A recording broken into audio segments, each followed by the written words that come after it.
Okay, testing 1, 2. Looks like this is working. Hey! Hello, I'm sorry about this horrible potato quality of a camera. It's the quality that is basically my computer's. But editing me here, I didn't know how sensitive the mic was to sound, so every time I'm moving my hands, that's the thump thump thump you guys are gonna hear. Just gonna have to deal with it until I figure out how to fix it. Sorry about that. Hopefully the content is good enough to drown that out. If not, then oh well. That's just editor's note that I'm gonna put in. Okay, back to your normal scheduled programming. I think that's what they say. Hi. Hello, peoples of the internet that decide to watch me for some weird, wacky reason. You might be asking, what the hell am I holding? Well, I'll tell you. We got a new budget, baby! I don't know where that came from, but, living in an apartment, I realized, hey, maybe I should invest on a microphone instead of shouting through these paper-thin walls and making my roommates think that I'm talking to myself and that I am insane. So, and also this way, you guys won't get any background noise, I guess. It's gonna be mostly just me, no screaming or people washing plates or anything like that. So, welcome back to me. I'm gonna try my best to, if I keep looking here, it's because my camera is ancient and so is a lot of my equipment, except for this little thing that was given to me. Thank you. You know who you are. Thank you. But, so I'm gonna be looking down in this area just to make sure that we're still recording. I know that the audio will still be recording. So let's just dive right into today's video, shall we, guys? Also, thank you everybody for still being here. All 96 of you guys, I appreciate you guys entirely.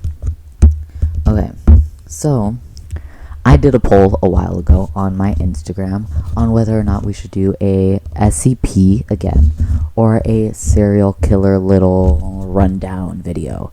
So a lot of the people that follow me decided they wanted to do a serial killer because for some reason the 70s are back and people think serial killers are the thing. But hopefully nobody will start dying again, you know? 70s was not the prettiest thing. Serial killers were everywhere because people thought I can get away with murder. Sadly, a lot of them did because 70 police were not the best. Or today's police, I can't rate compared to the 70s. But for some reason, there's another surge of serial killers. But at least some people now in the 2022 situation are smart and not admiring them. And a lot of people are now being like, those dumb fucks. So, also, if you don't follow my Instagram, it's _emo.thing_, a little sponsor right there for you guys to do a poll maybe in the future. So you have the faith in your hands by the click of a button what video I might make. And maybe you don't have any freedom of choice in this. We'll never know. I'm going to try my hardest because this intro has been 3 minutes long and I think I'm getting a little microphone happy. Also, my cat is right next to me. So if you see ears, it's her. Also, don't mind these. I'm a child. And we're going to leave it at that. Just a normal warning disclaimer here. If you guys are not interested in blood, gore, sexual assault, the big R word, I advise you to click off and watch another one of my videos that is more friendly, less gory, less messed up, and inhumane. Okay, just warning, a lot of messed up things here. We're going to be talking about sex workers and mutilation of the body as well as sexual assault. It's a lot. Also, information of a minor that passed away.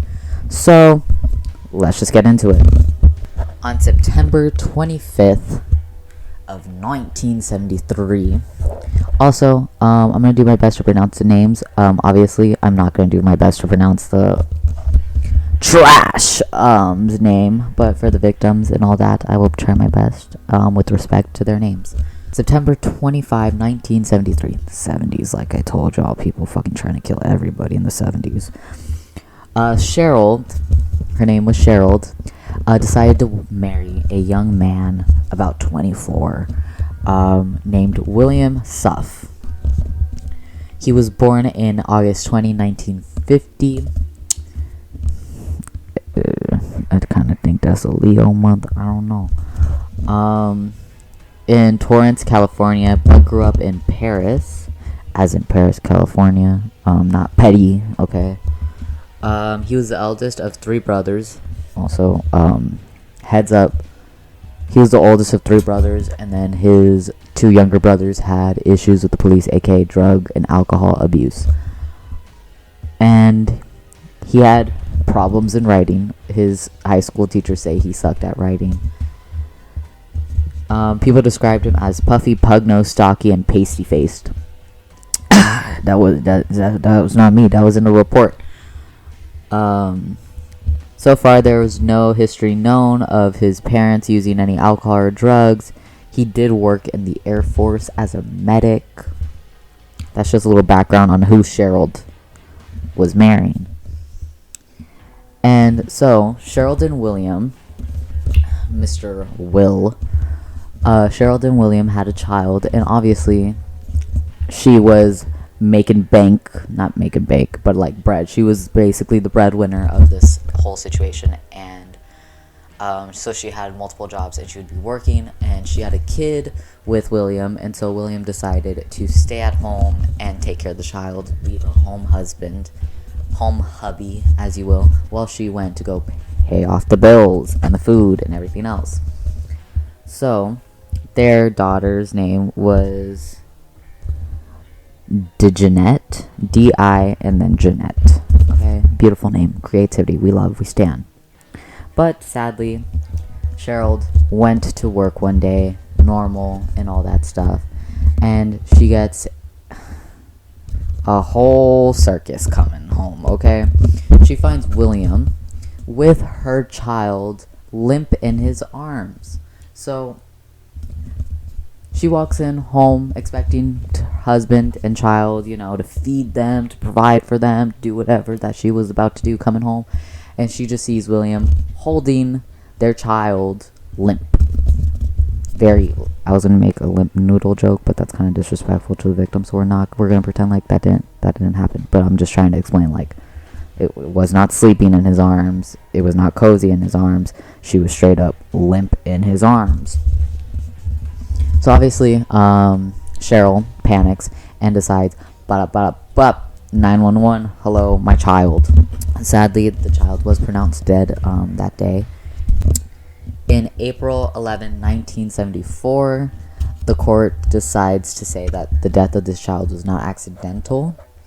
It was actually caused by a ruptured liver and many broken bones. And the autopsy showed that this baby had been not just this incident of broken bones and liver damage, but had been repeated over time, had been punched or kicked and physically abused.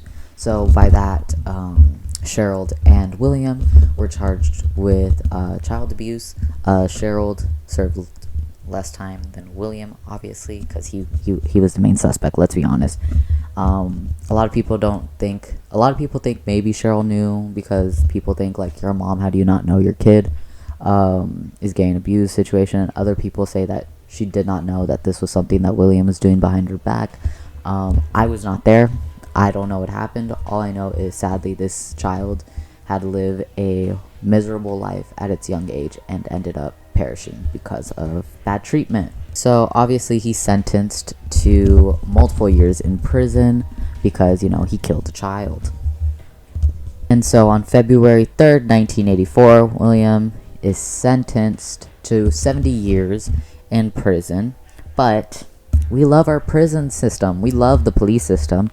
He got out after only serving 10 because, and I quote, good behavior.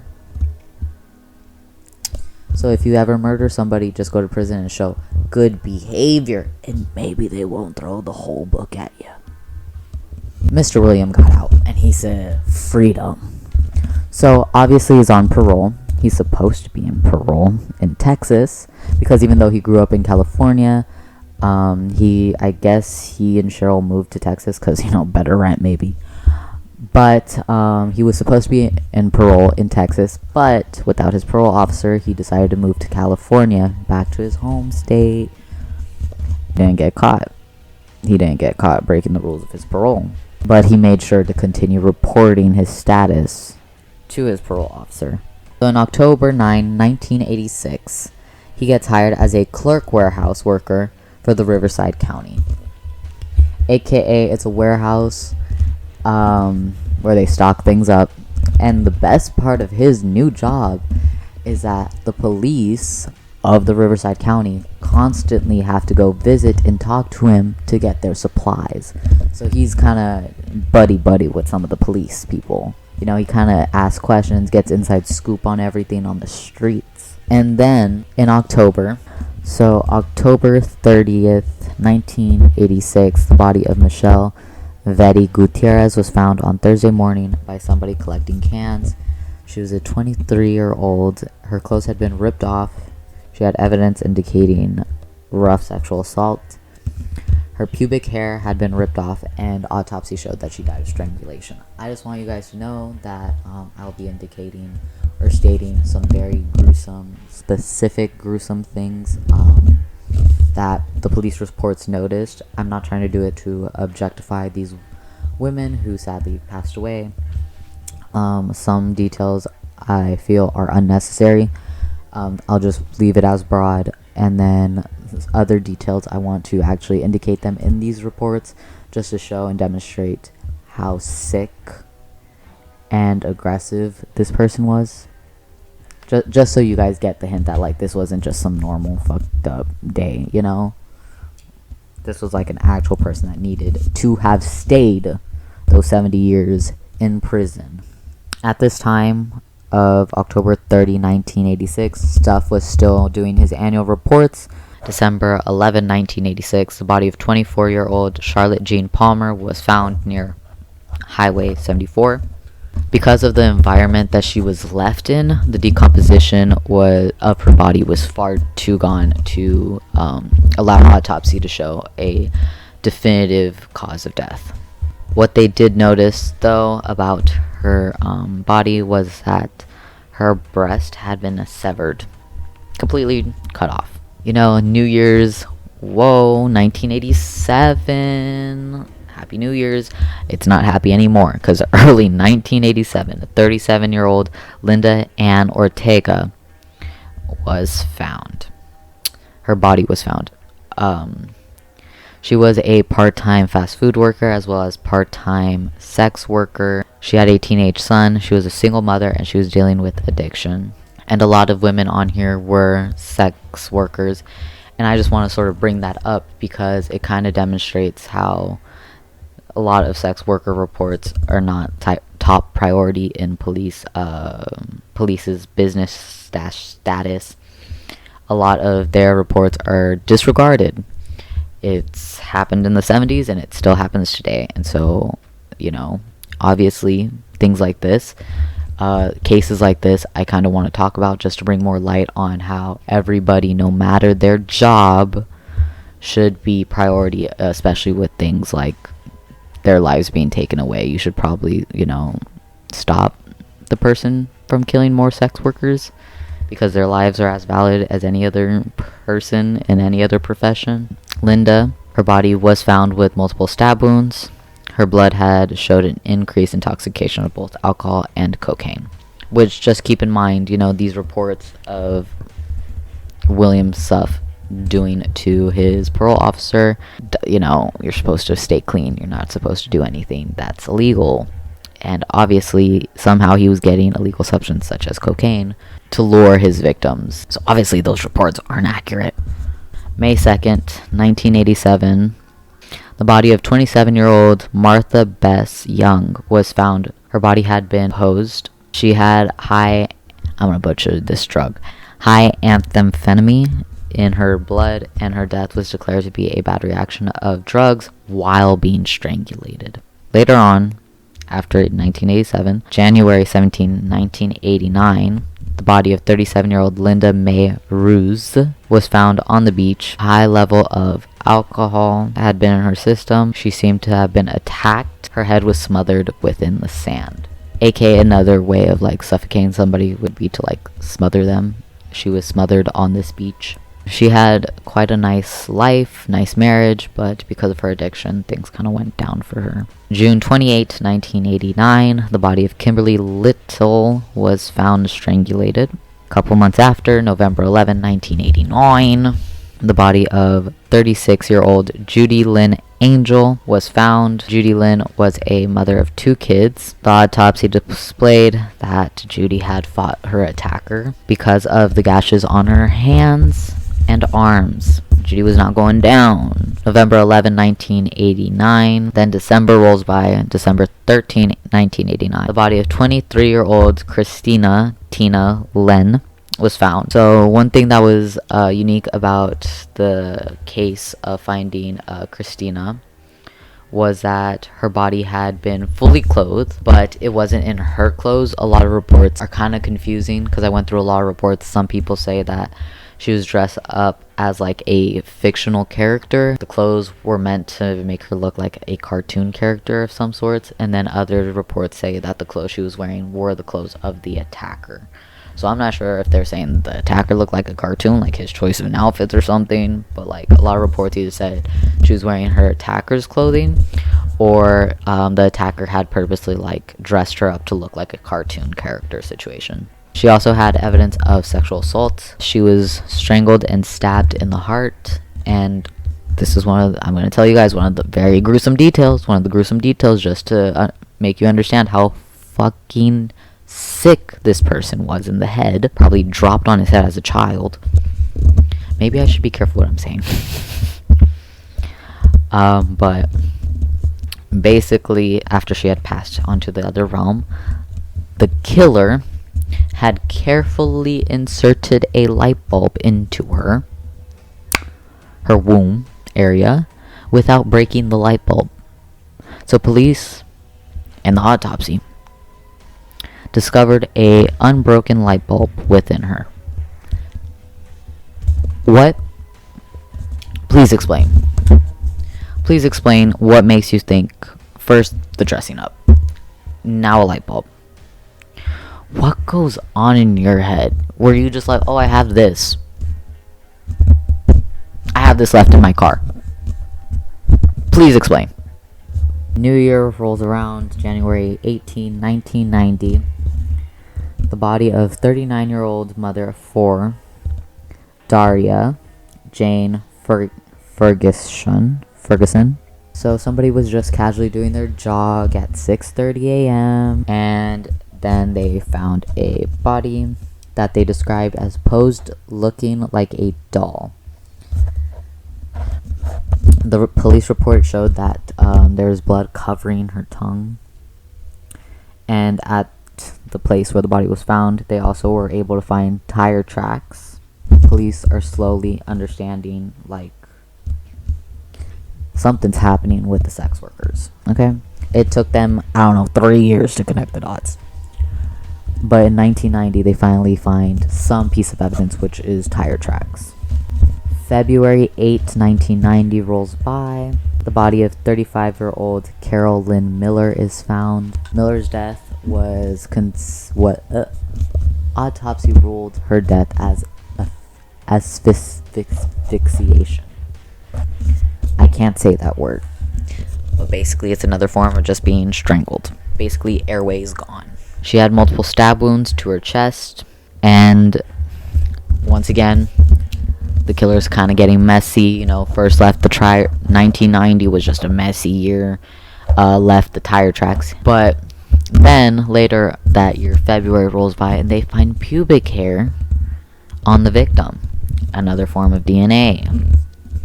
Sadly, though, he wasn't in the California DNA system. He was in the Texas system. I don't think they had DNA processing yet in 1990s, maybe. I don't know. I'm going to have to do some research on that one. November rolls by, takes a big break because they found his pubes, and he decides to go out again. And in November 6, 1990, the body of 33-year-old Cheryl Coker was found. The police called this the most horrendous one of all their victims. She was married. It was a situation where there was a man installing factory equipment into a new facility, and he was kind of looking for he kind of was like outside installing this new system, kind of looking around for like maybe a stick or some wood to prop up like the thing that he was trying to install.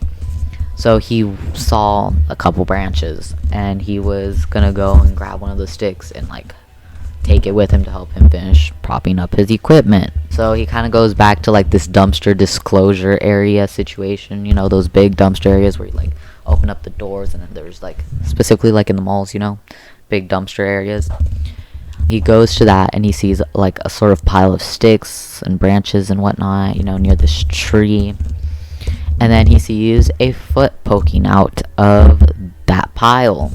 He's thinking, weird, somebody threw away a mannequin. How odd. So he goes to pick up the mannequin foot. The moment his hand touches this foot, it is not plastic, it is flesh. Obviously, he freaks out, drops the leg, realizes, I gotta call 911 because this isn't a mannequin, this is a human being's leg. And so he calls 911. Obviously, police run out. They find the body of Cheryl Coker. She had been suffocated like many of his other victims. A shoe print left at the scene, once again, 1990. Sloppy. But obviously, a shoe print was left at the crime scene. Body of Miss Coker was missing one of her breasts as well. Then takes a couple days off, and back on December 21st, 1990, the body of Susan Melissa Sternfeld, aged 27 years old, was found.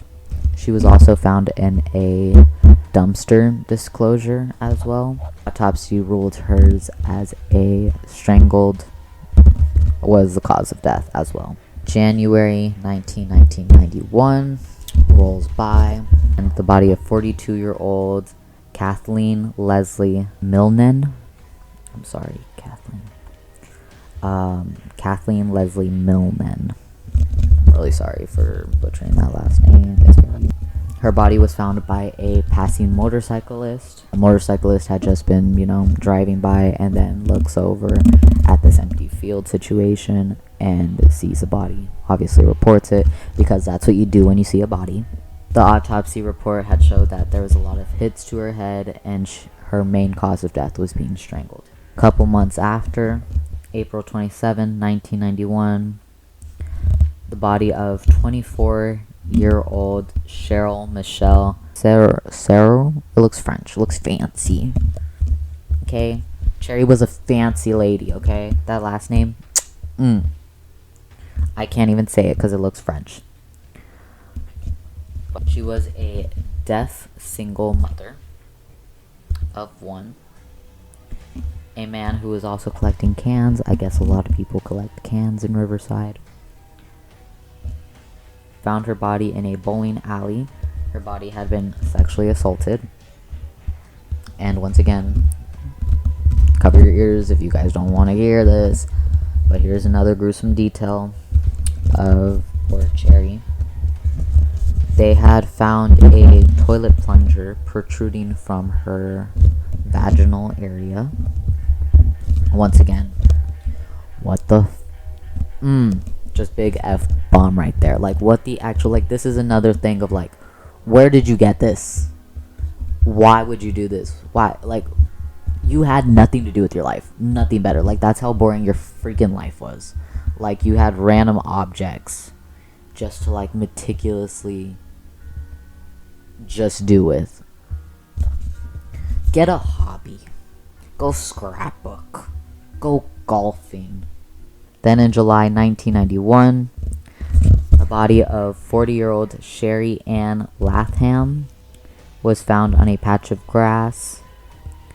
She had been killed by choking as well.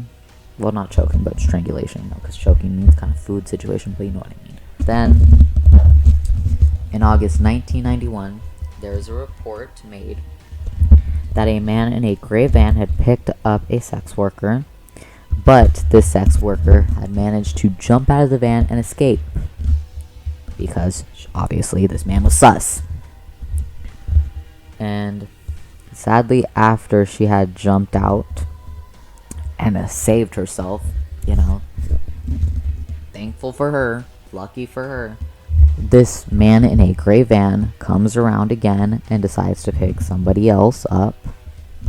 Obviously, this woman warns the other person getting into the car, hey, this guy's kind of sus, I jumped out and kind of left, don't go in there, don't go with him. But the next girl, Mary Hamad, went in the gray van. Then, August 1991, the body of 23-year-old Kelly Marie Hamad was found near an intersection. When police found her, her body was still warm, which kind of gave a frustration to this case because when the body's still warm, aka it means that she was just killed, like seconds before the killer had just left. It kind of just gives that sort of frustration of like, if we had done something earlier, gotten here maybe earlier or something, this person could have still been alive.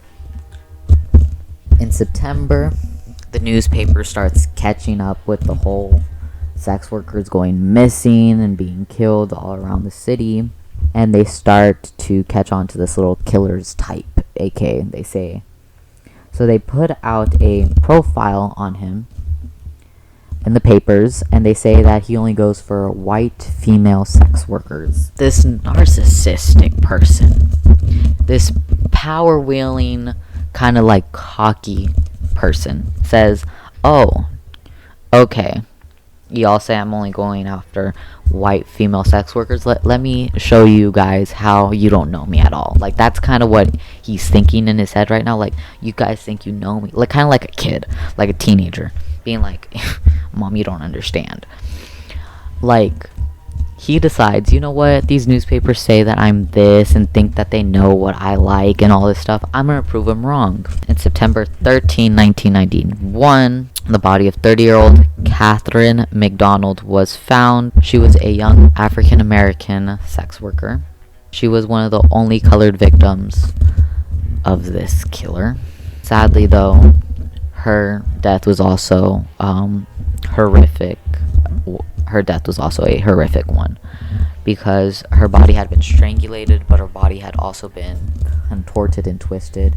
Her right breast was also severed, and in the reports it says a paroxysm pain. I'm going to put up the word right here because, once again, my vocabulary is low. October, right before Halloween, October 30th, 1991. The body of 35-year-old Delilah Zamora Wallace was found. Right before Halloween, October 30, 1991, the body of 35-year-old Delilah Zamora Wallace was found. It was the 5th anniversary of this killer's first victim. 5 years. 5 years!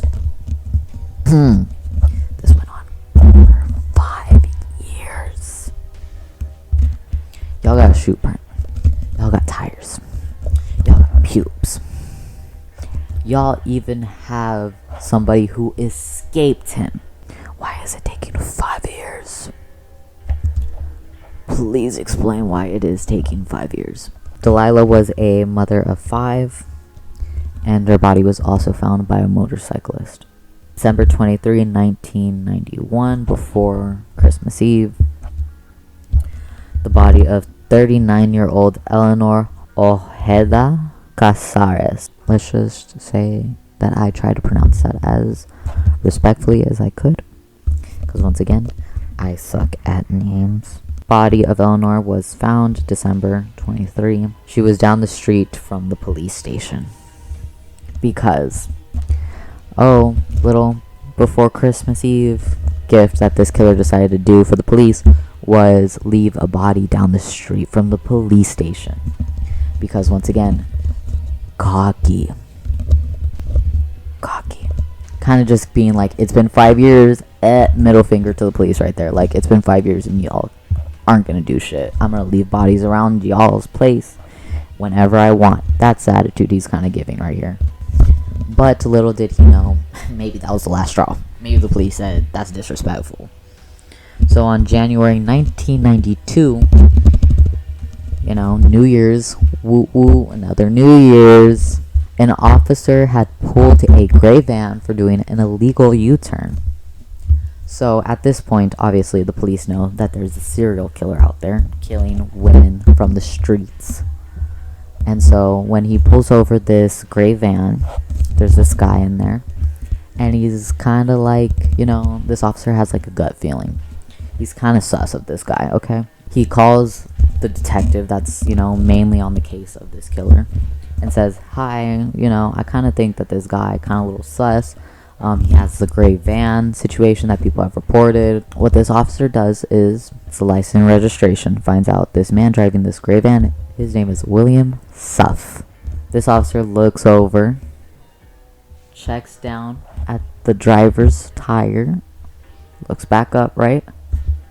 Walks in front of the car, goes to the passenger side, checks the passenger's tire, goes to the window of the driver. Sir, can you please get out of the vehicle? Officer says, can you please turn around? Obviously he turns around, and boom! So you're under arrest. You want to know why they put him in arrest situation? You're under arrest suspicion for the multiple murders of women across this city. They put him under arrest because in an orange grove where one of his victims was found, the tire tracks. Remember the person who, remember the scene where he had left his tire tracks? The tire tracks had been 2 different tires. Whoever was murdering this woman had different tires, different types of tires. So when the officer went to check the passenger's and the driver's tire, oh look, they're not matching. They're not the same type of tires. They're not the same brand of tires.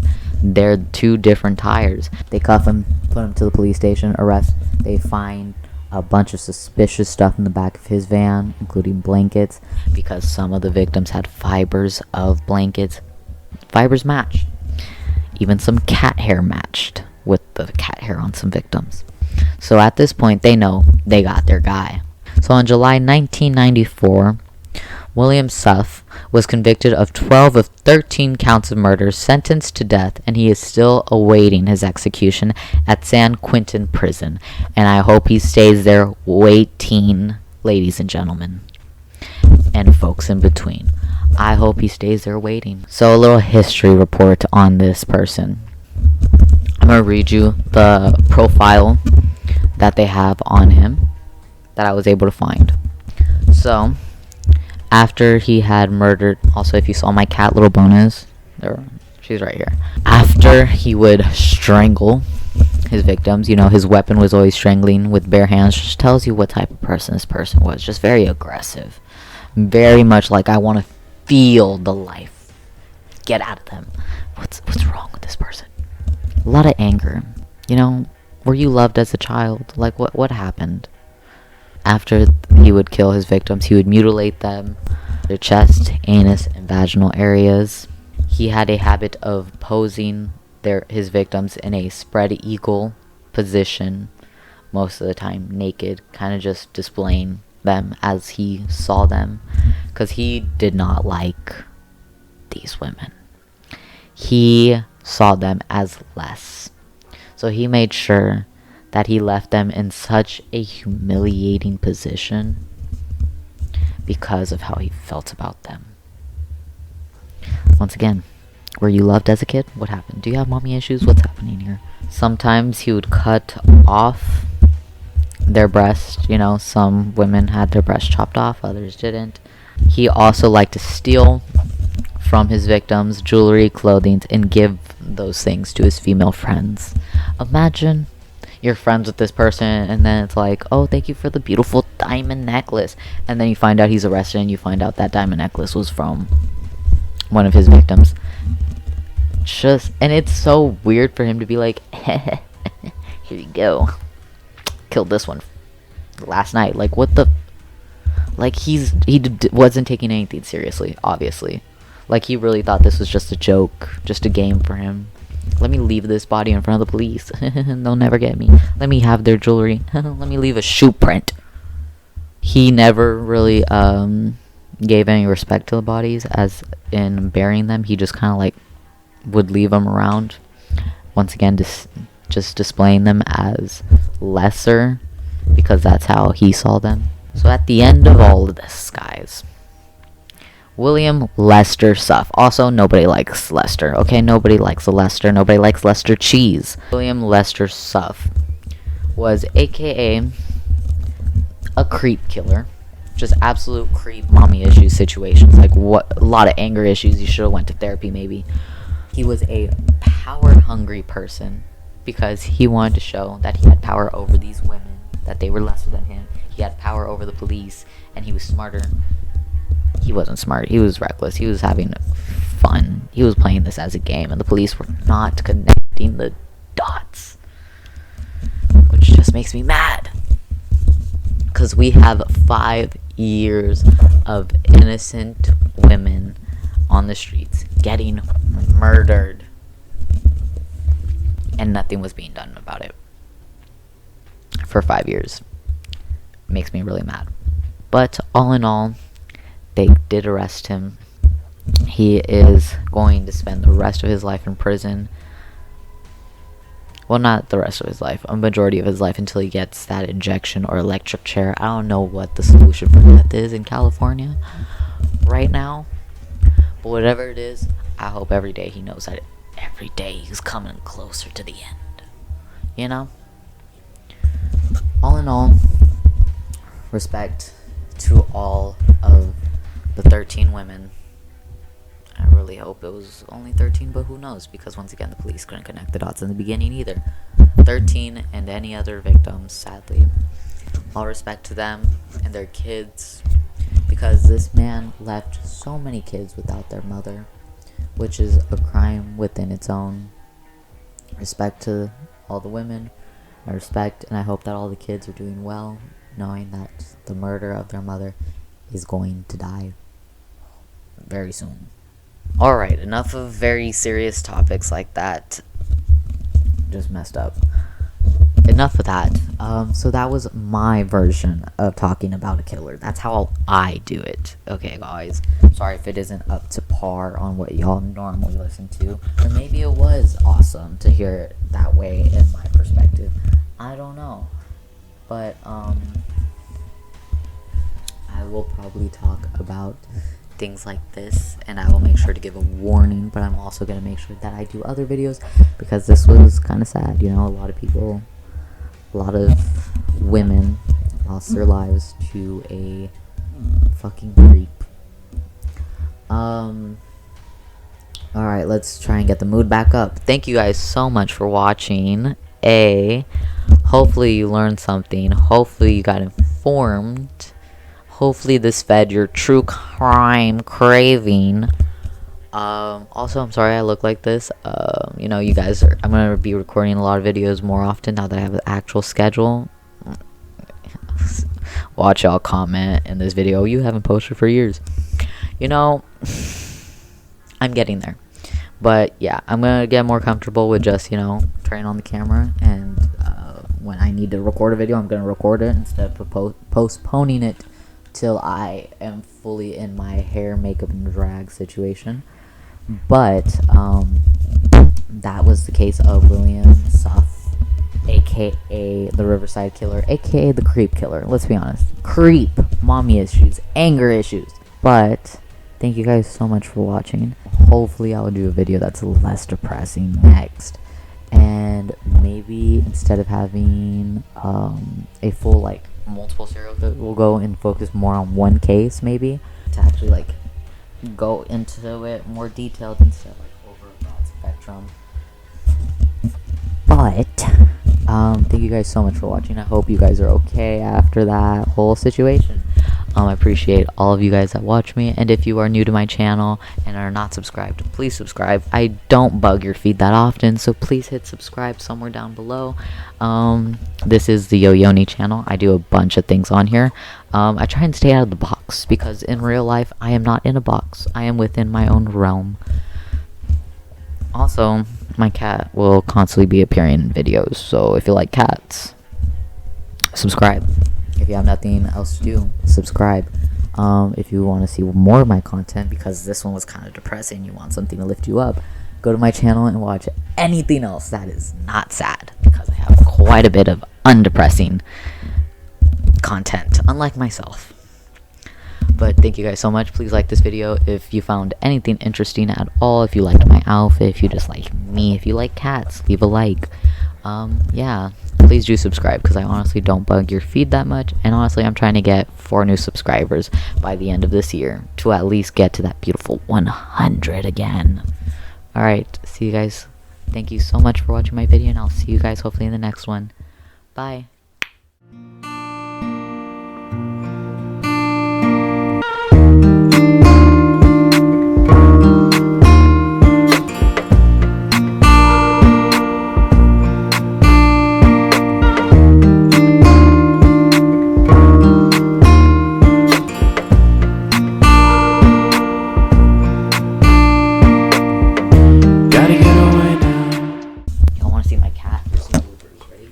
She's asleep.